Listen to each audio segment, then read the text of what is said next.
नमस्कार मित्रांनो, आज आपण एक व्हिडिओ वापस बनवतोय मी आज. त्याचं कारण आहे की माझ्याकडे 22-23 मुलं एचडीएफसी बँकेत सिलेक्ट झालेत आपल्या इन्स्टिट्यूटमध्ये. आणि जेवढे पॉसिबल होतील तेवढे त्यांचे मनोगत घ्यायचे, त्यांचे विचार घ्यायचे, त्यांची बाजू ऐकायचे प्रयत्न करतोय मी. तो आज माझ्यासोबत जो आहे तो दत्ता गुंडे आहे. आणि दत्ता गुंडे माझ्याकडे त्याच्या मामाच्या थ्रू आला होता. तो दत्तासोबत आपण चॅट करायचा एक प्रयत्न करत होतो. दत्ता आज एचडीएफसी बँकमध्ये नांदेड ब्रांचला ब्रांच ऑफिसर म्हणून सिलेक्ट झालेला आहे. त्याचं आज ऑफर लेटर आलेलं आहे. हळूहळू सगळ्यांचे ऑफर येत आहेत. जवळजवळ 15 मुलांचे ऑलमोस्ट ऑफर आलेले आहेत. जॉईन पण झालेत काही. बाकी ज्याचे व्हेरिफिकेशन पेंडिंग आहेत. सो आज दत्ता ऑफिसमध्येच होता, त्या लोकांनी एक निमित्ताने त्याला बोलायचा प्रयत्न करतोय. दत्ता, कॉंग्रॅच्युलेशन यार. धन्यवाद फायनली सर. तुझं सिलेक्शन झालेलं आहे. काय धन्यवाद सांगशील, कसं काय सुरुवात केलीस, काय करत होतास अगोदर, काय नाही, जरा सांगशील, सगळ्यांनाच कळेल. तर मी अगोदर अ, किराणा दुकानावर काम करत होतो आणि माझं एज्युकेशन काय झालंय तुझं? एज्युकेशन बीकॉम कम्प्लीट झालंय सर. हम्म. आणि डीएसएम कॉलेज मधून कधी झाले? 2022 ला झालंय सर. ओके मित्रांनो, मला माहिती आहे, मी तुमच्या माहितीच तो विचारतोय. त्याच्यानंतर काय केलं 2022 पासून ते आता 25 चालू आहे. 2022 पासून आधी कॉम्पिटेटिव्ह एक्झाम दिल्या आणि नंतर किराणा दुकानावर कुठं एक्झाम दिली आणि रिझल्ट लागत नव्हता, तर किराणा दुकानावर पप्पासोबत बसत होतो. काय प्रॉब्लेम येत होता कॉम्पिटेटिव्ह मध्ये, काय वाटत होतं, कशामुळे परेशान का झाला तिकडे, तो थकला का? आता तर लोक भरपूर 10-10 वर्षे करायले, तू का थकून गेला? सर तिथं कॉम्पिटिशन जास्त होतं सर आणि रिझल्ट येत नव्हता सर आणि तिकडं झालं नाही सर, त्याच्यामुळं. ओके, मग बाकी आमच्या इन्स्टिट्यूटची, जसं मी म्हणलं तुझ्या मामाच्या थ्रू एक मामा आले होते तुझे, त्यांच्या through मामाच्या थ्रू लागलो होतो सर. हा, काय आता जेव्हा फायनली आता सिलेक्शन झालंय, मामाला वगैरे भेटला? हो, भेटलो सर मामाला. काय म्हणणं आहे मामाचं आता? मामा म्हणले चांगलं झालं सर आणि चांगलं झालं म्हणले ना, तू जॉबला लागला म्हणले आणि येरीन तरी का असं इकडे तिकडे काम करत होता म्हणले तू, मग चांगलं झालं म्हणले. सो मित्रांनो, आता काय आहे ना, दत्ताचं जर सांगायचं झालं तर फॅमिली बॅकग्राऊंड मला दत्ताने जे सांगितलंय, त्याचे वडील शेतकरीच आहेत. 2-3 एकराची शेती आहे, त्याच्यामध्ये सर्व काही कुटुंब चालतं. आणि त्याचं इकडे तिकडे नोकरीसाठी भटकंती होती, छोटंफार किराणा दुकान होतं, तेही माझ्या आहे. तो वडीलही थोडंफार जसं जमेल तशी मेहनत करून सगळं काही मॅनेज करताय. सो त्याला सपोर्टिव्ह पाहिजे म्हणून तोही इकडे तिकडे हातपाय मारत होता, पण काही लिंक लागत नव्हती त्याला. शेवटी इथे आला, बोलला, त्याला सजेस्ट केलं मी आणि ते ऐकून त्याने ट्रेनिंगही स्टार्ट केली. आणि आज तो सिलेक्टही झालाय. चांगल्या प्रकारची पगारी त्याला सुरुवात चांगली भेटते, जवळपासच भेटलाही जॉब, नांदेडमध्येच आहे, तो आहे परभणीचा. तो आता दत्ता जो सांगतोय कॉम्पिटिशनचं, कॉम्पिटेटिव्ह एक्झामचं, तिथे कॉम्पिटिशन आहे सगळं काय. प्रत्येक जसं दत्ताला कळालं की तेवढ्या मोठ्या कॉम्पिटिशनमध्ये आपण किती प्रकारे टिकू शकतो आणि त्याला किती टाइम द्यायचा आहे, किंवा फायनान्शियल प्रॉब्लेम म्हणू शकता की किती दिवस त्या क्लासेसमध्ये म्हणा किंवा कुठे कुठे तयारी करत राहायची, हा त्याचे सगळे मोठे प्रॉब्लेम होते. म्हणून ते विषय त्याने ड्रॉप केला आणि सरळ सरळ किराणा दुकानावर काही दिवस मॅनेज करू लागला. ह्या सगळ्या गोष्टी होत्या. ते पण किराणा दुकान असं होतं की चालायच्या कंडिशनमध्ये राहिलं नाही, कारण ऑनलाईनचा जमाना आलाय. सगळ्या काही गोष्टी त्याच्या आहेत, मॅटर होत्या, पण शेवटी तो आज सिलेक्ट झालेला आहे. तो दत्ता, काय तुला आता ट्रेनिंग झाली तुझी, सगळं झालं, तुझे इंटरव्ह्यू होते, तुला वाटतं तुझ्यात काही बदल झालाय, काय झालाय ट्रेनिंग मध्ये?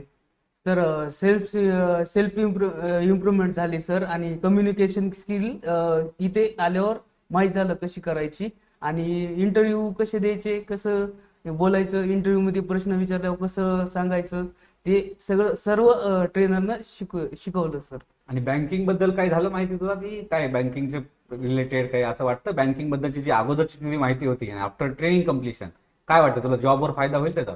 हा, होईल सर, जॉबवर फायदा होईल आणि बँकिंग बद्दल इथं आल्यानंतर माहिती कळाली सर, की बँकेमध्ये काय असतं काय नसतं, बँकेमध्ये व्यवहार कसा करायचा, बँकेमध्ये कस्टमरला कसं बोलायचं, हे सगळं माहीत झालं आणि ट्रेनरनं शिकवलं मी चांगल्या प्रकारे. दत्ता बघा सांगतोय तर आहे दत्ता. बाकी दत्ता एवढंच सांगेल की जा, चांगलं काम कर, सगळं काही कर. बाकी आम्ही आहोत, कधी तुला हेल्प लागली, बँकिंग इंडस्ट्री रिलेटेड काही डाऊट आला इन फ्युचरमध्ये, तो कधी इन्स्टिट्यूटला येऊ शकतोस, मला कॉल करू शकतो, तुझ्याकडे माझा नंबर आहेच. आणि अजून एक जस्ट विचारायचा आहे बाहेर प्रश्न, की लोकांचं म्हणणं आहे की फ्रॉड होतात असे इन्स्टिट्यूट आहेत, काय आहेत, तुझं काय मत आहे? इथे आल्यावर तुझ्या बॅच मधले मुलं असतील किंवा अगोदरचे ज्या बॅच होते त्याचे, तुला वाटतं या इन्स्टिट्यूट मधून कोणी काही लागले नाही लागले असं काही आहे का? तुला माहिती आहे, सगळ्यांना तर सांगितलं? आमच्या बॅच मधले खूप विद्यार्थी लागले तर आणि माझं बी सिलेक्शन झालंय सर. म्हणजे मी जे सांगतोय की यांच्याच बॅच मधून जे 20-22 मुलं जे एचडीएफसीने आपले उचलले ट्रेनिंग नंतरला, त्याच्याच बॅच मधून आहेत. जानेवारी बॅच मध्ये तर ऑलरेडी डन झालेले आहेत प्लेसमेंट, त्यांचे काही राहिलेले आहेत, त्यांचे मॉक इंटरव्ह्यू वगैरे चालू आहेत. सो बेसिकली काही बाहेर बसून डिसिजन नका करू, काय आहे आतमध्ये इन्स्टिट्यूट काय नाहीये, हे सगळं. आणि दुसरी गोष्ट एक सांगतो की आपल्या इकडे मेंटॅलिटी झाली आहे की पैसे कशाला घेतात शिकवायला, जॉब लागल्यावर पैसे देतो. सो मित्रांनो, आपण जॉबसाठी तर पैसेच नाही घेत आहोत. जे बाहेरच्या लोकांची जी मेंटॅलिटी झाली, पैसे कशासाठी घेतात? तुमच्या स्किलवर काम करायला. तुम्ही एवढं बाहेर सगळं करू शकता, खर्च करू शकता. जसं कॉम्पिटेटिव्ह एक्झाम तुम्हाला त्यांनी सांगितलं काय फीस होत्या काय नाही, तिकडे तुम्हाला काही म्हणजे असं सिलेक्शनची गॅरंटी नाहीये. तुमच्या स्किल्सवरती काय काम होतंय माहित नाही, नॉलेज वाढतंय, ते पेपरनुसार तुमचा अभ्यासही होत असेल, सगळं होत असेल. कॉम्पिटिशन एवढं आहे, त्यांची चुकी नाहीये, सगळ्या गोष्टी आहेत. पण आपण ऍक्च्युअली जे जॉब रिक्वायरमेंट स्किल आहेत त्याच्यावरती ट्रेनिंग करतो आणि त्याची कॉस्टिंग आहे. त्या सगळ्यासाठी गोष्टीसाठी रजिस्ट्रेशन करायला लागतं बँकिंगमध्ये, सगळ्या काही गोष्टी आहेत. त्याच्यासाठी आपण फीस घेतो ट्रेनिंगची आणि मिनिमल फीस घेतो. तुमच्या पहिल्या सॅलरीमध्ये तुमची फीस तुम्हाला रिफंड होते. जसे तुम्ही जॉईन झाले तेवढीच फीस आपण घेतोय, ऑलमोस्ट तेवढीच आहे किंवा मॅक्झिमम. काही जे आपले कोर्सेस आहेत त्याची थोडीफार जास्त आहे, 1-2 महिने लागतील तुम्हाला. पण तुम्ही पैसे देताय कशासाठी? इन्स्टिट्यूटला ॲज अ ट्रेन करण्यासाठी तुम्हाला. तुमच्या कम्युनिकेशनमध्ये जसं त्यांनी सांगितलं आता, बँकिंग नॉलेज असेल, तुमचं इंटरव्ह्यू प्रिपरेशन असेल, तुमचं रिझ्यूम प्रिपरेशन असेल, सगळ्या काही गोष्टी आपण करून घेतो आणि त्याचे फायदे तुम्हाला आहेत. आपण त्याच्यासोबत तुम्हाला काय देतोय? तर 100% जॉबची गॅरंटी देतोय. सो माझ्या साईडने मी तुम्हाला सांगितले, पण दत्ताला एक मी रिक्वेस्ट करतो की बाबा तू जसं कॉम्पिटेटिव्हचा विषय काढलास म्हणून मी तुला विचारतो की बाकीची मुलं आता कॉम्पिटेटिव्ह मधून थकले, डिप्रेस आहेत, त्यांना ऑप्शन दिसत नाहीयेत. आम्ही आज एक ऑप्शन मराठवाड्यात घेऊन आलेलो आहे की बाबा पुणे, मुंबई, बेंगलोर, इकडे तिकडे तुम्ही पळण्यापेक्षा, कोर्सेस करण्यापेक्षा आज परभणीमध्ये एक हक्काचं ठिकाण म्हणून आम्ही आलेलो आहे, जे नोकरीच हक्काचं ठिकाण, नॉट ओनली द क्लासेस. तर काय सांगशील त्या मुलांना जे बाहेर जात आहे, हे सगळं डिप्रेस होऊन फिरतायत किंवा 10 वर्ष झाले, 5-5 वर्ष, 4-4 वर्ष टाइम देत आहेत त्यांना करिअर ऑप्शन म्हणून? त्यांनी जास्त टाइम न घालताय इकडं IRBF institute of retail banking मध्ये प्रवेश घ्यावा असं सांगतो मी सगळ्यांना. त्याचं बघा आता मित्रांनो, तोही आज पहिल्यांदा जसं मी बोलतोय एवढं तो बोलतोय माझ्या कॅमेरासोबत, पण मला माहिती आहे जेव्हा फर्स्ट टाइम तो आला होता तेव्हा मी त्याचा इंटरव्ह्यू घेतला होता. अक्षरशः त्याचे मामा बोलत होते आणि तो कमी बोलत होता. आज तो एवढं बोलतोय माझ्यासमोर, जेव्हा कॅमेऱ्यासमोर बसलेला आहे तो. ऍटलीस्ट तेवढं तरी त्यात इम्प्रुव्हमेंट झालेली आहे. पण जेव्हा फर्स्ट टाइम आला होता तेव्हा एवढा नर्वस होता तो, पण आज सगळ्या काही गोष्टी तुमच्या समोर आहेत. त्याच्या बोलण्याची पद्धत असेल, त्याचं राहणीमान असेल, त्याला सगळं काही आपण डेव्हलप केलेलं आहे आणि त्याच्यात झालेलं आहे, त्यानं ऐकलंही आपलं सगळं.